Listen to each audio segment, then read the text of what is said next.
एक समय की बात है। घने जंगलों से घिरे एक छोटे से गांव के किनारे रघुआ नाम का एक गरीब किसान रहता था। उसका छोटा सा झोपड़ा जंगल की ढलान पर बना था। रघुआ की जमीन बहुत कम थी और वह उतनी उपज नहीं देती थी कि उससे उसका गुजारा हो सके। गुजारा चलाने के लिए वह हर सुबह भोर होते ही जंगल में चला जाता, लकड़ियां काटता, छोटी बड़ी टहनियां बटोरता और उन्हें सिर पर रखकर गांव में बेचता। जंगल का जीवन, जंगल उसका दोस्त भी था और सहारा भी।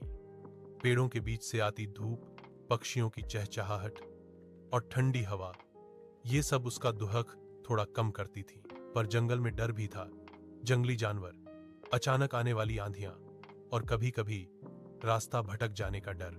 एक दिन की घटना। एक दिन बादलों से घिरा आकाश अचानक गरजने लगा। रघुआ लकड़ियां बांध ही रहा था कि देखा एक छोटी हिरनी कांटे में फंसी तड़प रही है। गांव में लोग कहते थे कि जंगल के जानवरों से दूर रहना चाहिए, पर रघुआ का दिल पिघल गया। वह धीरे धीरे पास गया, कांटा हटाया और हिरनी को पानी पिला दिया। वह हिरनी कुछ देर उसे देखती रही, जैसे धन्यवाद कह रही हो, और फिर भागकर पेड़ों में गुम हो गई। ईमानदारी का फल। उस दिन जब रघुआ अपने झोपड़े पहुंचा तो उसकी झोपड़ी के बाहर एक थैली पड़ी थी। उसमें कुछ मीठे जंगल फल और कुछ झड़ी बूटियां थीं, जिनकी कीमत बाजार में अच्छी मिलती थी।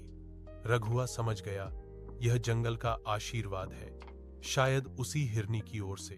उस दिन के बाद से उसके जीवन में थोड़ी खुशहाली आने लगी।